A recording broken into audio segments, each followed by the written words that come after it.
वस्सलातु वस्सलामु अला सय्यिदिल मुरसलीन व अला आलिहि व अस्हाबिहि अजमाईन। अम्मा बाद, फ़ौज़ु बिल्लाहि मिनश शैतानिर रजीम। बिस्मिल्लाहिर रहमानिर रहीम। वस्बिर नफ्सका मअल लज़ीना यदऊना रब्बहुम बिल गदाति वल अशी।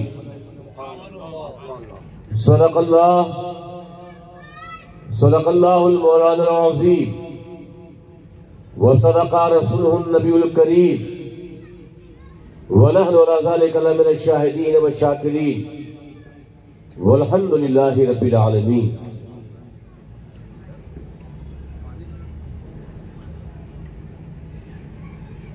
आज हम और आप गौसुल आलम क़ुतबतुल कुबरा तारिकुल सल्तनत मखदूम सुल्तान सैयद अशरफ जहांगीर समनानी रज़ियल्लाहु ताला अन्हु के उर्स की तकरीब किशोशा में नहीं बल्कि ताज नगरी में मना रहे थे।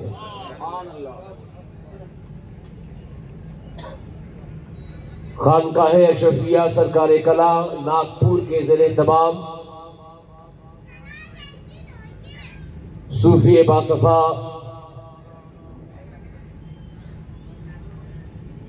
आली जनाब अजीज मुनव्वर हुसैन अशफी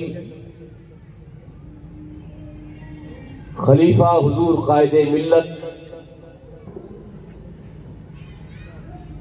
वो दीगर उलमाए किराम, शहर के जी शऊर सुन्नी मुसलमान आज की इस तकरीब सईद में फैजाने मखदूम सिमना अपने दामन में समेटने के लिए हाजिर आए हैं। रब कदीर की बारगाह में ये दुआ है कि अल्लाह सुब्हानहू तआला हमारा यहाँ आना, खिताब सुनना अपनी बारगाह में कबूल फरमाए। अरे कोई बिजली का बिल नहीं है, आमीन बोलने के लिए कह रहा हूं, और बुलंद आवाज से बोल दीजिए।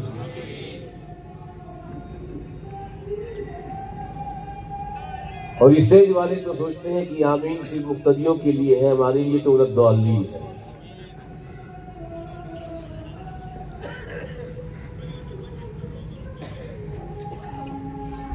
आज हुजूर साहिब सज्जादा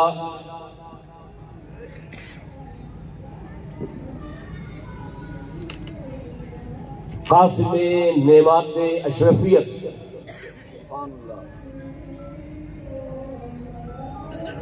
हजरत अल्लामा मौलाना सैयद शाह महमूद अशरफ अशफी जिलानी थोड़ी ही देर में इस बज़्म की ज़ीनत बनेंगे और अपनी खास दुआओं से आप सबको मखदूमी खैरात को बांटेंगे। मुझसे कब्ल हजरत अल्लामा मौलाना मुफ्ती शमशुज़्ज़मा खान साबरी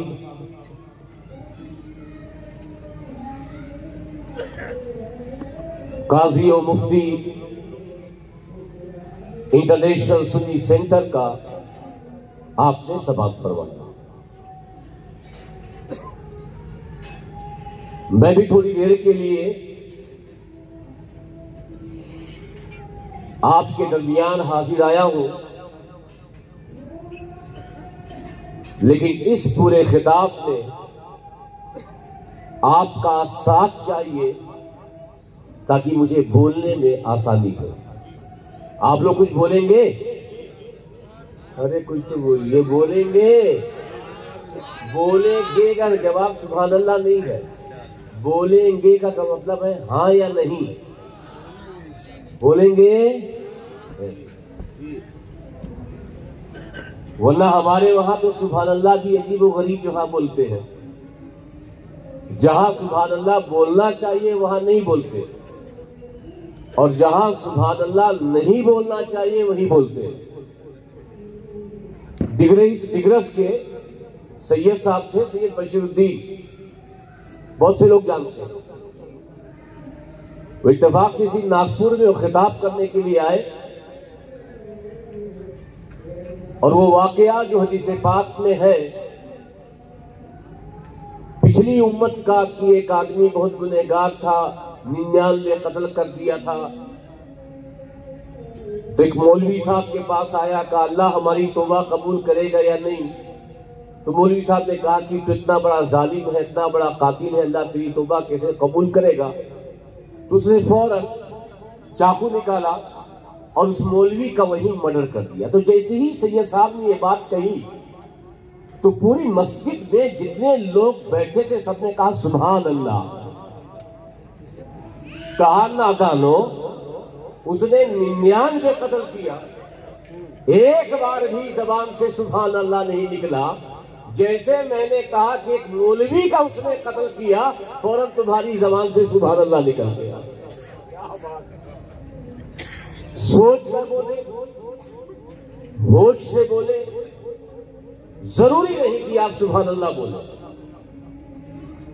मगर जरूरी यह है कि अगर आप बैठे हैं, अगर आपसे कोई सवाल किया जाए तो उसका जवाब देने की कोशिश करें, या अपनी बेदारी का, अपनी जिंदगी या अपने जिंदा होने का सबूत दें। ऐसा ना पता, ऐसा ना लगे कि मैं किसी वीराने और कब्रिस्तान में खिताब कर रहा हूं, ऐसा लगे कि बाबा ताजुद्दीन के चाहने वाले, बाबा ताजुद्दीन की नगरी में उनके दीवानों के बीच खिताब कर रहा हूं। आइए कुछ कहने और सुनने से पहले मोहब्बत के साथ जी लगाकर दिल की गहराइयों से गुंबद खजरा के मकीन, हम सबके आका और मौला, महबूब खुदा, शब असरा के दूल्हा, प्यारे मुस्तफा सरवरे कौन मकाम सल्लल्लाहु अलैहि वसल्लम की बारगाह में दरूद पाक का नजराना पेश करें और पढ़े।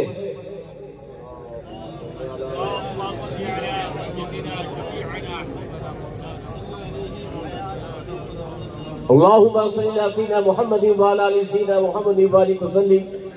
सलातु व सलाम अलैका या रसूलुल्लाह या हबीबल्लाह सल्लल्लाहु तआला अलैहि वसल्लम। एक बार और बावाज़ बुलंद पढ़ ले।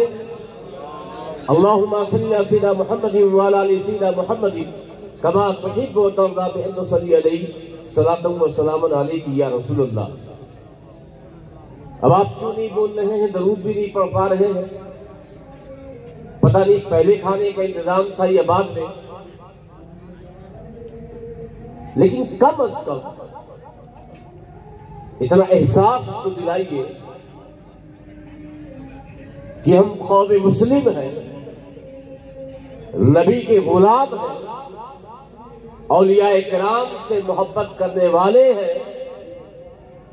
हम अगर जमीन पर भी हो तो भी जिंदा रहते हैं, और जमीन के अंदर भी चले जाएं तो भी जिंदा रहते हैं। देखिए साहब बड़ी तेजी से सुभान अल्लाह बोल रहे हैं। कम से कम उनके सुभान अल्लाह की आपको कदर करनी चाहिए। मिल के बोलते तो उनके सुभान अल्लाह में और मजा आ जाता। बहरहाल वाह वाह वाह।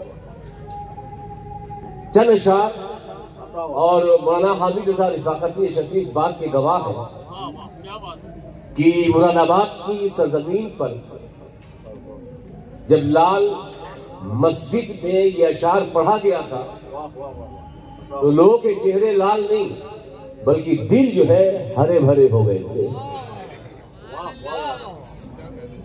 हटाओ। शायर कहता है कि तुझ पे मर मर के हुए सारे जियाले जिंदा। अगर आप लोगों के कान में आवाज आ रही है तो बोल दीजिए सुभान अल्लाह। मैं इधर वाले खामोश रहे, ये जो बाउंड्री पे खड़े हैं वो बोल दे सुभान अल्लाह। बहुत जबरदस्त। तुझ पे मर मर के हुए सारे जियाले जिंदा, या रसूल अल्लाह तू भी जिंदा है, या रसूल अल्लाह तू भी जिंदा है, तेरे चाहने वाले जिंदा। या रसूल अल्लाह तू भी जिंदा है, तेरे चाहने वाले जिंदा। और आतिशे इश्क में यूं खुद को जला ले जिंदा। आतिशे इश्क में यूं खुद को जला ले जिंदा, मर भी जाए तो रहे तेरे उजाले जिंदा। मर भी जाए तो रहे तेरे उजाले जिंदा। अब ये शेर की मुख्तसर तशरीह आप लोग बोल दीजिए सुभान अल्लाह। आप बताएं यकीन के साथ, पीराने पीर हो, गरीब नवाज हो, महबूब इलाही हो, साबिर कलियरी हो, मखदूम सन्ना हो, बाबा ताजुद्दीन हो, इनमें से किसी ने देखा है? कोई है? बाबा ताजुद्दीन को देखा? हाँ या नहीं? देखा? मखदूम सन्ना को देखा? साबिर कलियरी को देखा? मदारे पाक को देखा? वारिसे देवा को देखा? महबूब इलाही को देखा? गरीब नवाज को देखा? गौसे आजम को देखा? अरे जब जिंदा थे तब इनकी जिंदगी इश्क़ मुस्तफा में गुजर रही थी, मगर इस दुनिया से गुजरने के बाद अरे 900 साल पीराने पीर को हो गए, 800 साल गरीब नवाज को गुजरे हुए हो गए, 750 साल महबूब इलाही को गुजरे हुए हो गए, साबिर कलियरी को 650 साल हो गए, मखदूम सन्ना को 750 साल हो गए, बाबा ताजुद्दीन को 100 साल गुजरे हुए हो गए। अपने दिल पर हाथ रख कर बताओ, अरे ये तो गुजर गए, मगर गौसे आजम की 11वीं के उजाले, गरीब नवाज की 6ठी के उजाले, महबूब इलाही की 17वीं के उजाले, मखदूम सन्ना की 28वीं के उजाले और बाबा ताजुद्दीन की 26वीं के उजाले आज भी जिंदा है। वाह वाह वाह वाह। नारे तकबीर, नारे रिसालत, उर्से मखदूम अशरफ, फैजाने औलियाए कराम, फैजाने बाबा ताजुद्दीन। वाह वाह वाह वाह। आतिशे इश्क में यूं खुद को जला ले जिंदा। आतिशे इश्क में यूं खुद को जला ले जिंदा, मर भी जाए तो रहे तेरे उजाले जिंदा। मर भी जाए तो रहे तेरे उजाले जिंदा। शेर सुनिए, जिंदाबाद। यूं तो कहने को वाह वाह वाह। हर एक शख्स ही जिंदा है, मगर यूं तो कहने को हर एक शख्स ही जिंदा है, मगर जिंदा बस वो है जो ईमान बचा ले जिंदा। जिंदा बस वो है। अगर आप लोग सिर्फ कैच लेने के लिए खड़े हैं तो अभी तो मैं 1-2 रन ले रहा हूं, फिर भी बोलिए ताकि लगे कि बॉर्डर पे कुछ खड़े हैं। फिर से पढ़ रहा हूं, यूं तो कहने को हर एक शख्स ही जिंदा है, मगर आपकी धड़कनें चल रही, आप जिंदा है, आप हंस रहे हैं, आप जिंदा है, आपकी सांसें चल रही है, जिंदा है, मगर शायर कहता है यूं तो कहने को हर एक शख्स ही जिंदा है, मगर जिंदा बस वो है जो ईमान बचा ले जिंदा। जिंदा बस वो है जो ईमान बचा ले जिंदा। शेर युद्ध और आपके जिक्र से मिलती है हर रूह को ग़िज़ा। आपके जिक्र से मिलती है हर रूह को ग़िज़ा। जैसे इंसान को रखते हैं नवाले जिंदा, जैसे इंसान को रखते हैं नवाले जिंदा। और ये शेर सूफी असलम साहब, ये अकीदे का भी है और अकीदत का भी है। अकीदा और अकीदत। पहला मिसरा अकीदे का और दूसरा मिसरा अकीदत की बात मरने के तो होगी ही ज़ियारत, लेकिन बात मरने के तो होगी ही ज़ियारत, लेकिन हमको एक बार, हमको बोलो, हमको एक बोलो ना, हमको एक बार मदीने में बुला ले जिंदा। बात मरने के तो होगी ही ज़ियारत, लेकिन बात हमारा ईमान है। मरने के बाद कब्र में मुस्तफा जाने रहमत सल्लल्लाहु ताला अलैहि वसल्लम की ज़ियारत होगी। ये अकीदा है। मगर शायर कहता है कि बात मरने के तो होगी ही ज़ियारत, लेकिन हमको एक बार मदीने में बुला ले जिंदा। और आखिरी शेर दोहराइएगा जो मैं बोलूंगा। कल भी थे मुफ्ती साहब, कल भी थे, आज भी हैं। सूफी साहब, कल भी थे, आज भी हैं और कल भी रहेंगे यूं ही। कल भी थे, आज भी हैं, कल भी रहेंगे यूं ही। अरे फातिमा ज़ोहरा की आगोश के पाले जिंदा। फातिमा ज़ोहरा की दुनिया ने तो ये समझा था, यजीदियों ने ये समझा था कि हुसैन की गर्दन पर ये जो चाकू चला है, ये हुसैन की औलाद नेस्त नाबूद हो जाएगी। फातिमा का कुंबा लुट जाएगा।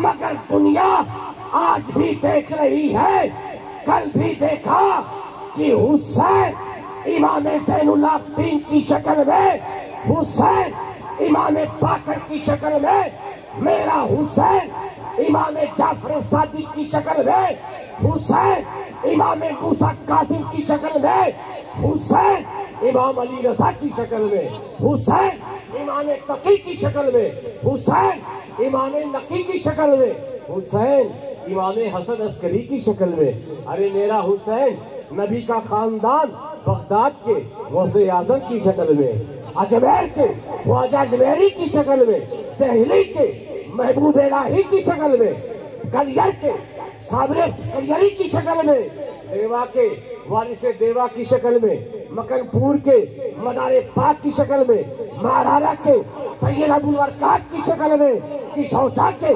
मखदूम संदा की शक्ल में, और नागपुर में बाबा ताजुद्दीन शहंशाह फकीर की शक्ल में मेरा हुसैन आज भी जिंदा है। नारे तकबीर, नारे रिसालत, उर्से मखदूम अशरफ, मुजाहिद इस्लाम अल्लामा सैयद आलमगीर अशरफ। वाह वाह वाह, जिंदाबाद। कल भी थे, वाह, आज भी है, कल भी रहेंगे यूं ही। कल भी थे, आज भी हैं, कल भी रहेंगे यूं ही। फातिमा ज़ोहरा की आगोश के पाले जिंदा, फातिमा ज़ोहरा की आगोश के पाले जिंदा। मोहब्बत के साथ दरूद पाक। अल्लाहुम्मा सल्ली अला सय्यिदिना मुहम्मदिन व अला आलि सय्यिदिना मुहम्मदिन सलातु व सलामु अलैका या रसूल अल्लाह या हबीब अल्लाह सल्लल्लाहु तआला अलैहि वसल्लम। इस उससे गौसुल आलम में हम ये जरूर बताएंगे वली बनता कैसे, वली की फैक्ट्री कहां। अगर दिल में इरादा तुम ये रखते हो कि वली बन जाए, तो इस किताब को सुनने के बाद और अगर उस पर अमल कर लो तो जरूर तुम्हें विलायत का कोई ना कोई हिस्सा मिलेगा। आज जिस गौसुल आलम का उर्स है, जिस तारिकुल सल्तनत का तस्करा है, अफसोस ये है हमने खुद मखदूम अशरफ को, गौसुल आलम को दुनिया के सामने जिन्नात, शैतान, भूत दूर करने की एक जात बनाई। आज की जोचे का जिक्र होता है तो जहन में यही ख्याल आता है, अच्छा खिचौछा मेरा भाई पागल हो गया था, वहीं से ठीक हुआ। अच्छा खिचौछा जहां मीर शरीफ मजार के तीनों तरफ वही, जहां लोग नहाते हैं कछुआ भी घूमता है, वही खिचौछा। जहां हाजिरी आती है, जहां शैतान चिल्लाता है, जहां कैद किया जाता है। और ये पैगाम और इस जहनसाजी के जिम्मेदार आप नहीं है बल्कि हम खुद हैं। क्या कर रहे हैं? मखदूम पाक की जाते पाक क्या है, मैं इंशाअल्लाह ताला इस खिताब में जरूर बयान करूंगा। हमने समझा क्या है, वो है क्या, हमने जाना क्या है और उनकी हकीकत क्या है। मगर आज की इस पुराशर दौर में मैं किससे खिताब कर रहा हूं? इन नौजवानों से कि जब इनके सामने वलियों की करामत बयान की जाती है, अरे यार मौलवी साहब बस ऐसी बोल रहे थे, मुर्दा भी जिंदा हो जाए, इट्स नॉट पॉसिबल, ये मुमकिन ही नहीं।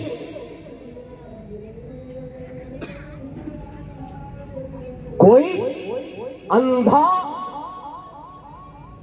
फौरन रोशनी पा जाए, बीनाई मिल जाए, ये मुमकिन ही नहीं। दुनिया कहां से कहां पहुंच गई है। इन सुन्नियों ने वलियों की करामतें गह गह करके जिंदा कर दिया, नाबीना से बीना कर दिया, लाइलाज मरीज को ठीक कर दिया। ये सारे किस्से हैं, ये सारी कहानियां हैं, इसका हकीकत से कोई ताल्लुक नहीं।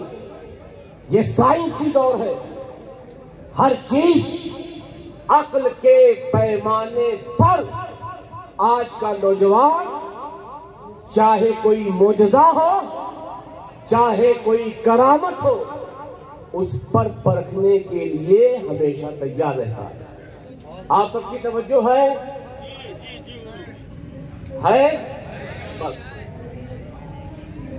आज का ये खिताब मैं साइंटिफिक तरीके से,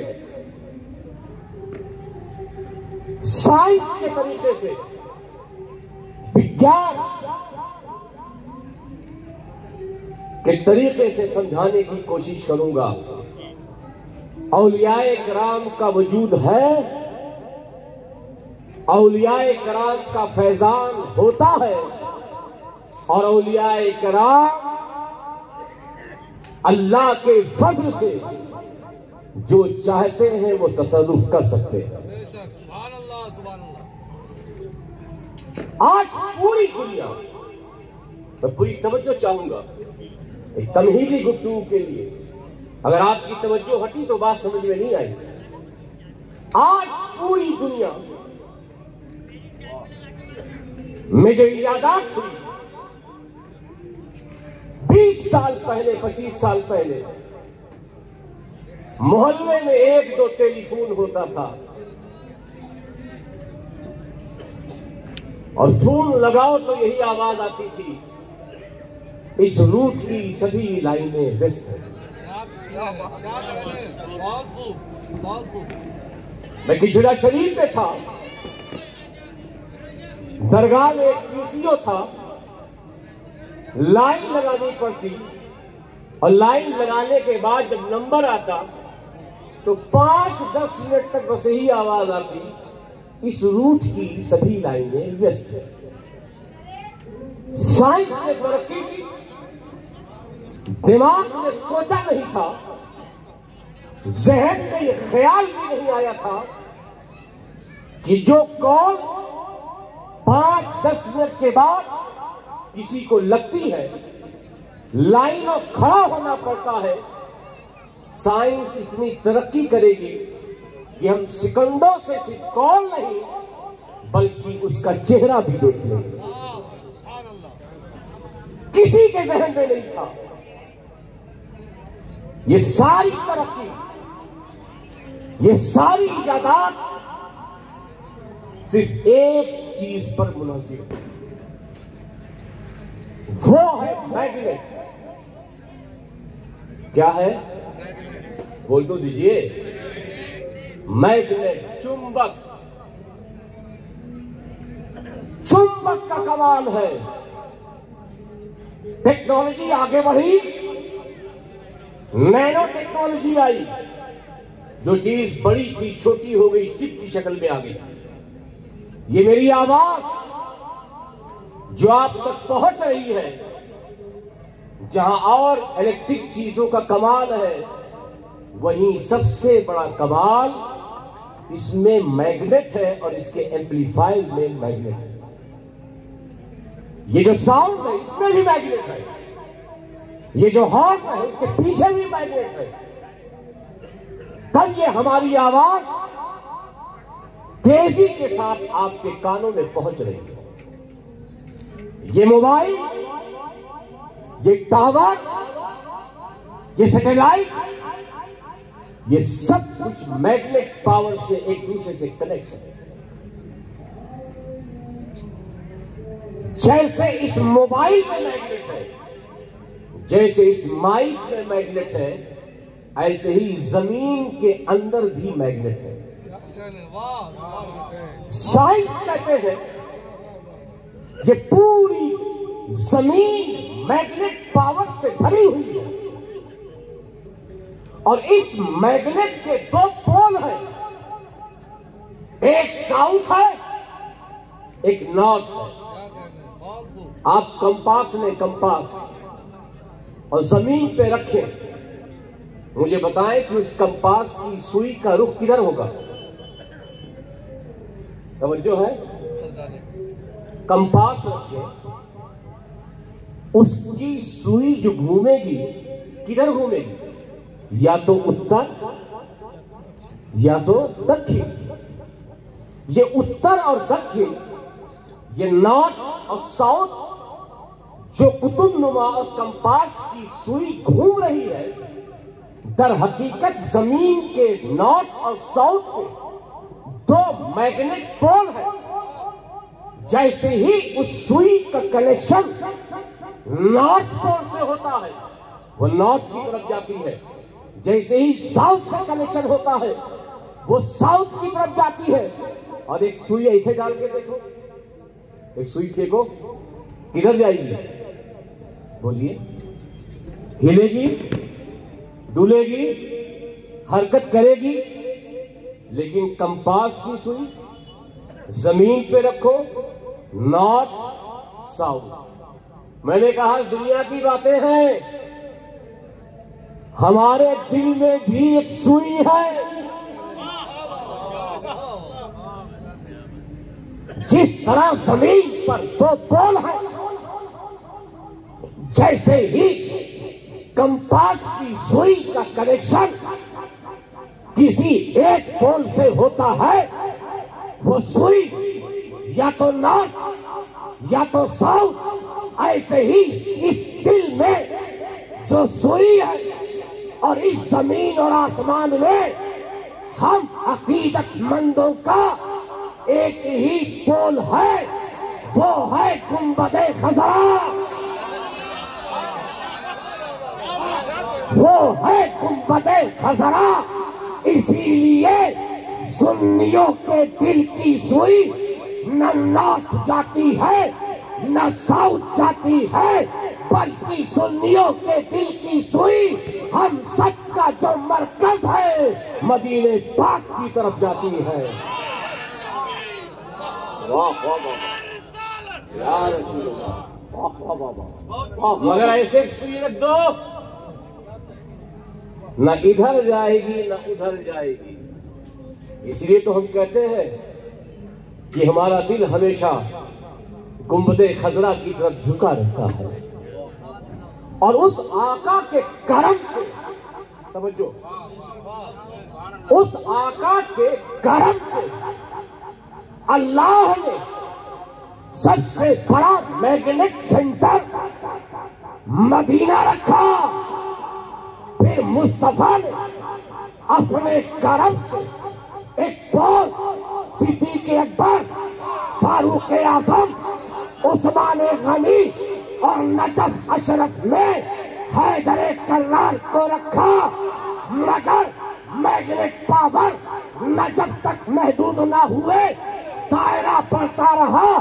एक मैग्नेट पावर बगदाद में गौसे आजम की शक्ल में, एक मैग्नेट पावर अजमेर में गरीब नवाज की शक्ल में, एक मैग्नेट पावर महरौली में कुतुबुद्दीन बख्तियार काकी की शक्ल में, एक मैग्नेट पावर दिल्ली में महबूब इलाही की शक्ल में, कलियर में साबरे कलियरी की शक्ल में, किशौचा में मखदूम सिमना की शक्ल में। और नाश करो नागपुर वालों, मुस्तफा ने तुम्हारे दरमियान एक ऐसा मैग्नेट पावर रखा जिसे बाबा ताजुद्दीन कहा जाता है। वाह वाह सुभान अल्लाह, वाह वाह वाह। ये दिल की सुई है। इसीलिए हम जब परेशान होते हैं तो ताज नगरी ताजाबाद चले जाते हैं। परेशान हुए किशोसा चले गए, परेशान हुए अजमेर चले गए, परेशान हुए मगनपुर चले गए, परेशान हुए देवा और माराना चले गए। दिल को करार मिल जाता। अब सवाल ये जो मैग्नेट पावर है, ये जो चुंबक है, चुंबक, ये बनता कैसे? आपको पता है चुंबक बनता कैसे है? हाँ या नहीं? हाँ या नहीं? मैं बताऊंगा चुंबक कैसे बनता है। सुनोगे जी? एक चुंबक वो होता है जो कुदरती होता है, जिसे बनाना नहीं पड़ता। पहाड़ों के नीचे कुछ खास किस्म के मैग्नेट पावर होते हैं, पत्थर होते हैं, उनके अंदर स्टील को, दूसरी चीजों को खींचने की सलाहियत खुद ब खुद होती है। जैसे मदीने पाक के पास वादी जिन है। हमारे लोग तो बहुत किस्सा बयान करते हैं, वो गाड़ी जिन्नात खींचता है। तो अगर भाई वादी जिन में गाड़ी जिन्नात खींचता है तो कश्मीर में भी एक रोड है कि जहां पर गाड़ी रिवर्स जाती है। जर्मनी में भी एक रोड है जहां पर गाड़ी ऊंचे की तरफ आती है। तो वहां कौन सा जिन्नात है? साइंस ये कहती है, और मैंने खुद जाकर देखा कि जो ऊपरी हिस्सा है उधर पहाड़ है, वो पहाड़ का पूरा पूरा हिस्सा जमीन के अंदर मैग्नेट है। इसीलिए लोहे की कोई चीज, यहां तक कि गाड़ी भी बगैर स्टार्ट के, बगैर एक्सीलेटर के 60 और 70 की स्पीड में ऊंचाई की तरफ चलती है। बनाना नहीं पड़ता उसे मैग्नेट, बने बनाए हैं, बने बने बनाना नहीं पड़ता, फैक्ट्री में लाना नहीं पड़ता, उसे तमाम प्रोसेस से गुजारना नहीं पड़ता। फैक्ट्री में लाकर उसे तैयार नहीं करना पड़ता। बात समझ में आ गई? समझो, बात समझ में आ गई कि जैसे मैग्नेट का एक तरीका यह है कि वो फैक्ट्री में तैयार नहीं होता, कुदरतन उसे मैग्नेट हासिल होता है, ऐसे ही विलायत में कुछ वली तो वो है जो इबादत, रियाजत, तकवा, तहारत के बाद वली बनते हैं।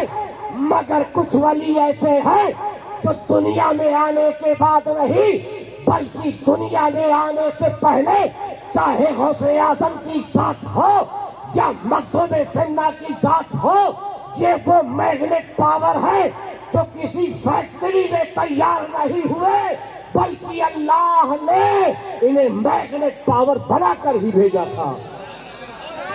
नारे तकबीर, नारे रिसालत, उर्से मखदूम अशरफ, हजरत मुजाहिद इस्लाम। वाह वाह। कुछ वली ऐसे हैं जो दुनिया में आने से पहले ही वली है। मैं तफसील में नहीं जाऊंगा, गौसे पाक की करामत नहीं बयान करूंगा। मां के पेट में थे तो कितने पारे याद कर लिए। मैं आगे बढ़ना चाहता हूं। दूसरा तरीका मैग्नेट का, इलेक्ट्रिक चार्ज मेथड।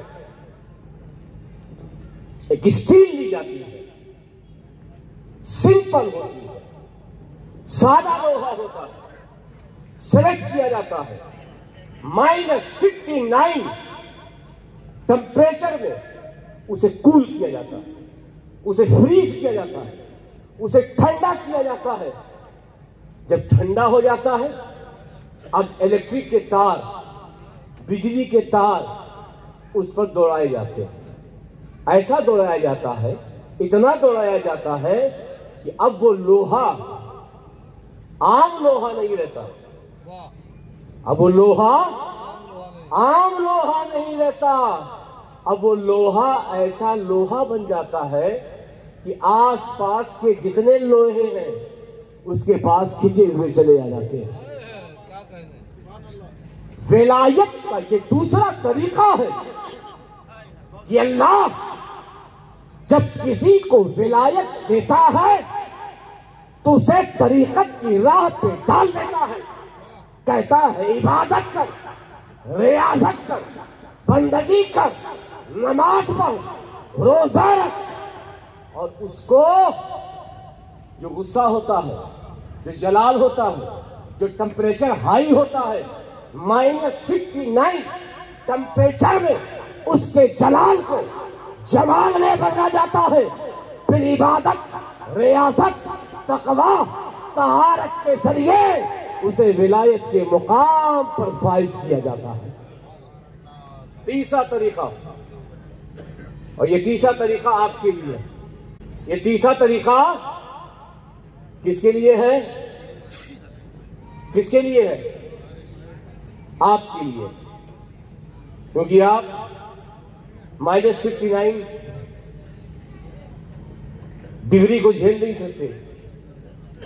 अभी सर्दी 13-14 टेम्परेचर है, फिर भी हल्का फुल्का कांप रहे हैं। -2-3 होती है तो हालत खराब हो जाती है, और -60 में क्या हाल होगा? फिर करंट, इलेक्ट्रिक के तार दौड़ाए जाए, पागल हो जाओगे।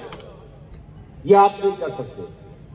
आप क्या कर सकते हो वो बताते हैं। तीसरा तरीका स्ट्रोक चार्ज मेथड,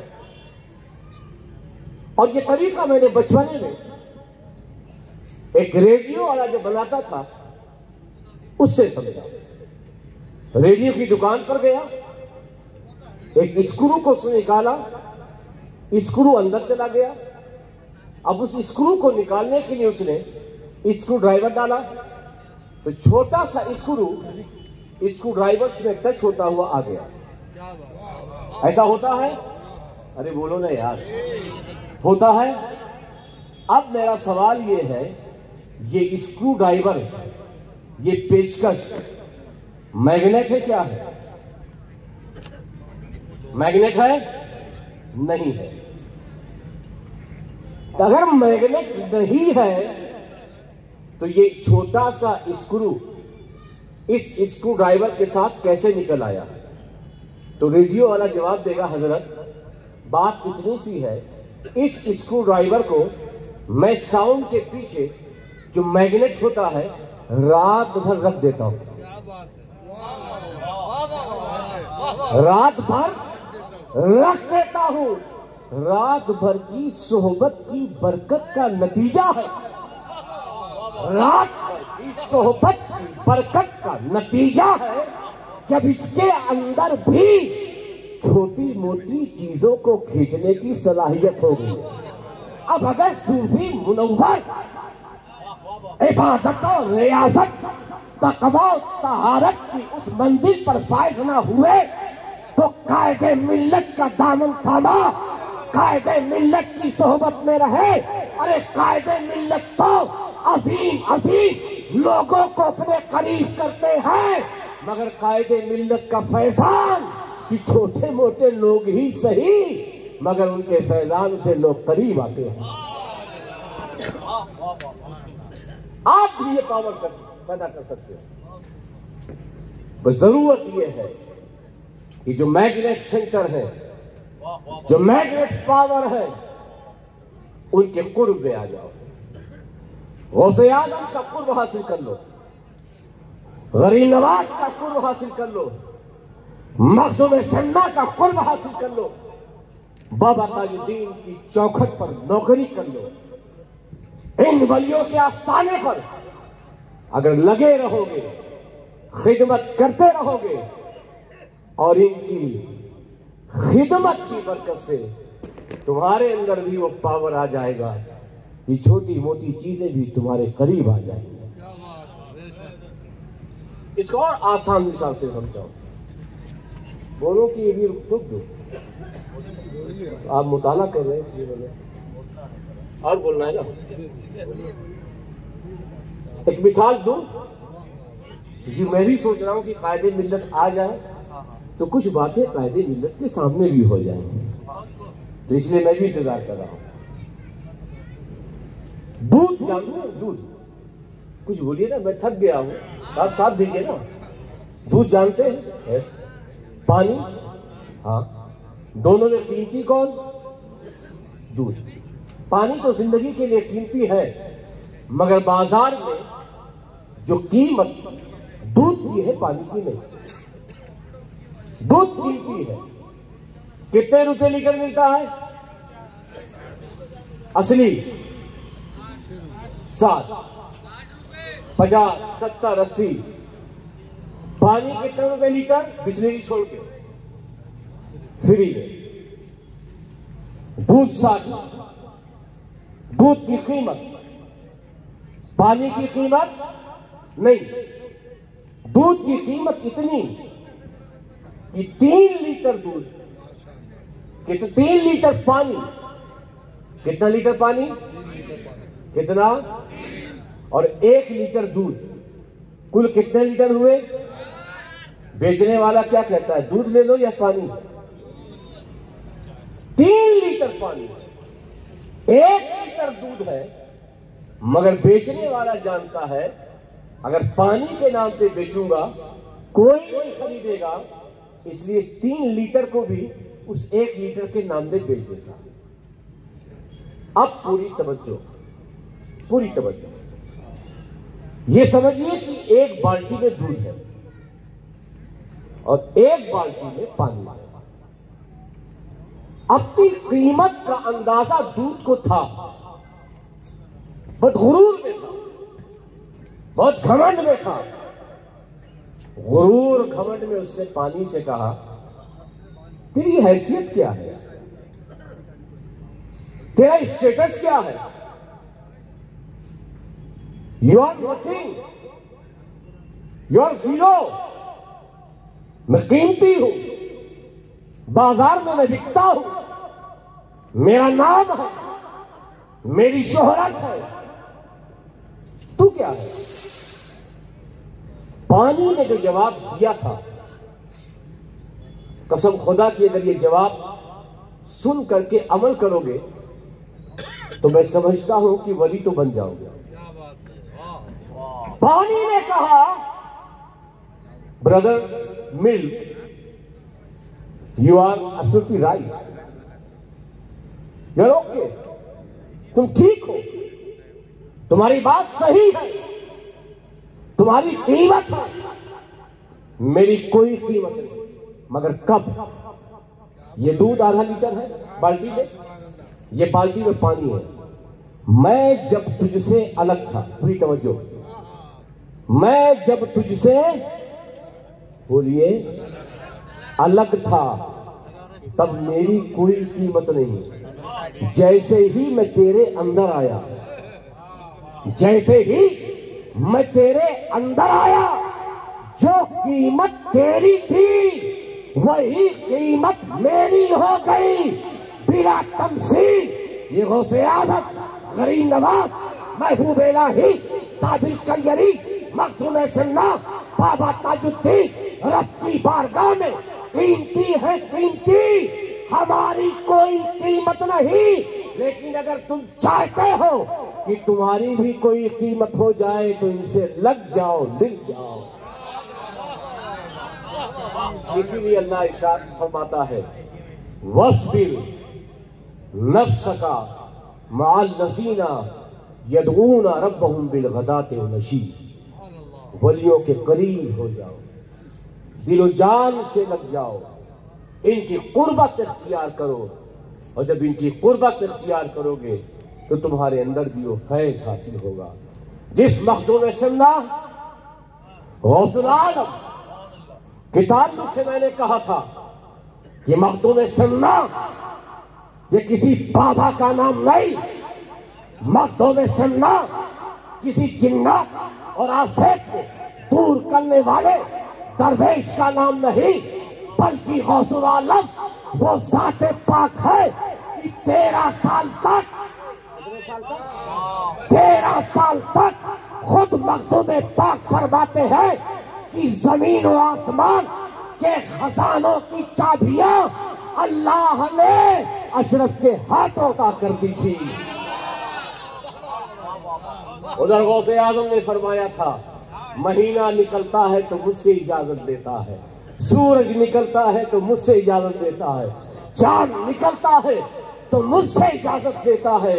इधर 13 साल तक मखदूम सन्ना को जब मकाम गौसियत अता हुआ है तो मखदूम सन्ना के हाथ में जमीन और आसमान के खजानों की चाबियां तसर्रुफात के हवाले से अल्लाह ने अता की। वो मखदूम सन्ना आज कोई मुहद्दिस हो जाए, कोई फकीह हो जाए, कोई बहुत बड़ा आलिम हो जाए, शहर शहर, नगर नगर डंके की चोट पर वे ऐलान करता है। मुफ्ती साहब ने कहा, अरे मखदूम पाक के ताल्लुक से अशरफिया का रिसाला पढ़ लो। अरे हिंदुस्तान में जो तुम उर्दू बोलते हो, उर्दू, उस उर्दू के पहले पानी का नाम मखदूम अशरफ जहांगीर सम्मानी है। नारे तकबीर, नारे रिसालत।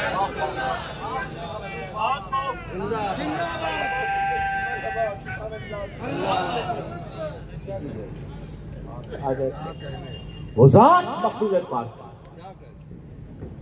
वो जात।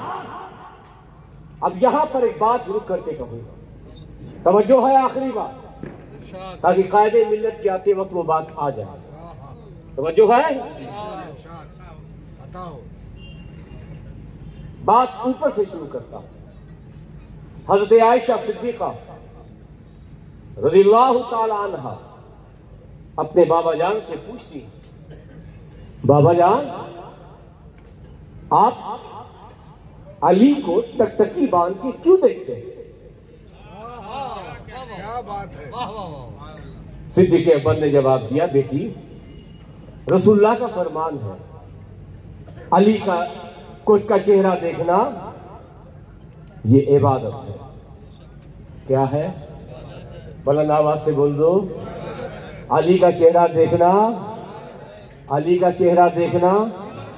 हज़रत आयशा से दूसरी हदीस पर भी कि जो अली को देख ना पाए, चेहरा कैसे देखेगा, इबादत कैसे हासिल करेगा? तो अल्लाह के रसूल ने इरशाद फरमाया, जिक्र अली इबादत। अगर तुमने अली का चेहरा नहीं देखा है तो मेरे मौला का जिक्र कर लो, इबादत होती जाएगी। फिर हज़रत आयशा से मरवी हदीस है, ज़य्यनु मजालिसकुम बेज़िक्र अली। अपनी महफिलों को हसनैन के बाबा मौला अली के जिक्र से मुज़य्यन करो। अब जो बात कहने जा रहा हूं आगे है, अली का जिक्र इबादत क्या है? बोलिए। मगर मैं कहता हूं हदीसे रसूल की के जाविये में कि सिर्फ मौला अली का जिक्र इबादत नहीं, बल्कि मौला अली हर सांस लेने वालों की जरूरत है। अली का जिक्र फकत इबादत नहीं, बल्कि मौला अली हम सबकी क्या है? बोलो ना, सभी बोल दो, जरूरत। जैसे रोटी, कपड़ा, मकान आपकी जरूरत है, ऐसे ही मौला अली हम सबकी जरूरत है। अब मौला अली हमारी जरूरत है, इस बात को इमाम अहले सुन्नत आला हजरत फाज़िले बरेलवी ने बयान किया है। तवज्जो, एक हदीस पाक है, वल्लाहु यूती व अना क़ासिम। अल्लाह देता है और हुजूर फरमाते हैं मैं बांटता हूं। अल्लाह देता है, बांटते कौन है? हुजूर। खजाना अल्लाह का, हाथ मुस्तफा का। अल्लाह ने सारे खजानों की चाबियां मुस्तफा के हाथ में दी। नबियों को जो नबूवत मिली है, ये भी मेरे नबी के सदक़े में मिली है। अबू बकर को जो सदाकत मिली है, ये भी मेरे नबी के आसाने से मिली है। फारूक आज़म को अदालत, उस्मान गनी को सखावत, सहाबा को अदल, अहले बैत इज़ाम को तहारत, ये औलियाए किराम को विलायत, ये करम, ये अता, ये नेमतें, सब कुछ मेरे नबी के आस्ताने से अल्लाह ने दी, नबी ने बांटी। इतनी बात समझ गए? जो बात कहने जा रहा हूं वो आगे है। अल्लाह देता है, रसूलुल्लाह तक़सीम करते हैं। मुफ्ती साहब, अल्लाह देता है, रसूल बांटते हैं। आला हज़रत लिखते हैं, ये तक़सीम का अंदाज अलग है। एक तक़सीम जमीन पर होती है, एक तक़सीम आसमान पर होती है। जब आसमान वालों को बांटना होता है तो नबी हजरत जिब्रील को बुलाते हैं और हजरत मिकाइल को बुलाते हैं। कहते हैं ये फरिश्तों के लिए जो चीजें थी, जो नेमतें थी, जाओ जिब्रील, जाओ मिकाइल, ये जा करके फरिश्तों में, मलाइका में, कुर्सियों में बांट दो। बोलो सुभान अल्लाह। अब तवज्जो, मोबाइल छोड़ के तवज्जो। आसमान पर जो नेमतें तकसीम होती है, जो जरूरतें बढ़ती है, अल्लाह के खजाने में मुस्तफा जिब्रील और मिकाइल के जरिए बांटते हैं। ऐ जिब्रील, फरिश्तों को दे दो, कुर्सियों को दे दो, दे दो। मैंने इमाम अहले सुन्नत से पूछा, ये तो बात अर्श की है, अर्श जमीन पर कैसे नेमतें बढ़ती है। समझो,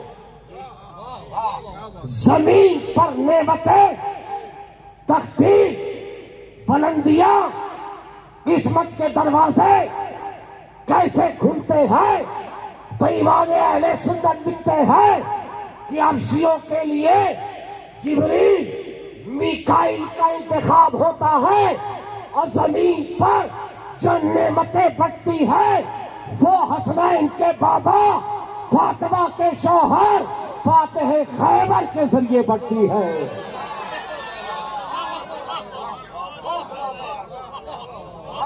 आला हजरत लिखते हैं, जमीन पे नेमतें किसके जरिए बढ़ती है। हजरत मौला, जो कुछ भी तुम्हें मिला है, जो कुछ भी तुम्हें मिलता है, जो कुछ भी तुम्हें मिलेगा, वो दर किसी और का नहीं बल्कि वो दर फातिह खैबर का।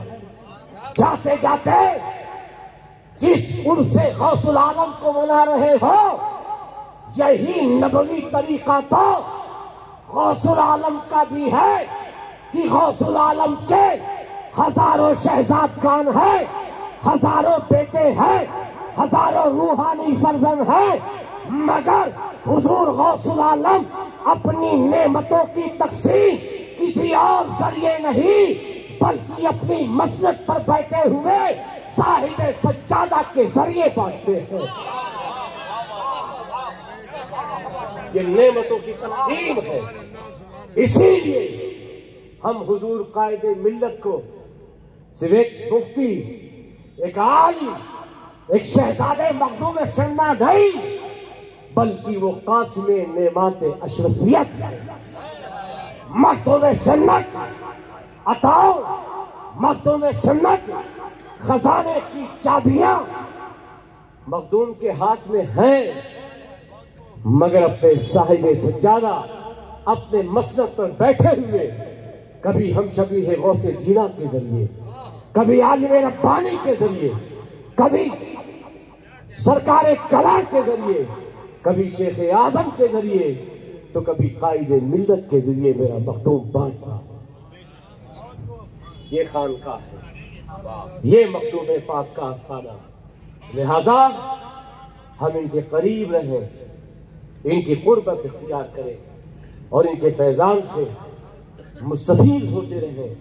और अल्लाह ने साफ तौर से कहा, वस्बिर नफ्सका मअल लज़ीना यदऊना रब्बहुम बिल-गदाति वल-अशी, कि जो लोग सुबह शाम अपने परवरदिगार को याद करते हैं उनके करीब हो जाओ। आप खुशकिस्मत हैं, अल्लाह वालों के करीब हैं, तभी तो इस रात में यहाँ बैठे।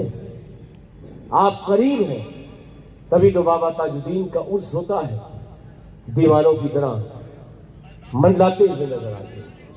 ये अल्लाह का शुक्र अदा कीजिए, अपने बुजुर्गों और अपने बड़ों का शुक्रिया अदा कीजिए कि जिनकी तालीम ने इन बुजुर्गों के करीब किया। अल्लाह तबारक व तआला की बारगाह में दुआ है कि अल्लाह ताला इस महफिल पाक को कबूल फरमाए।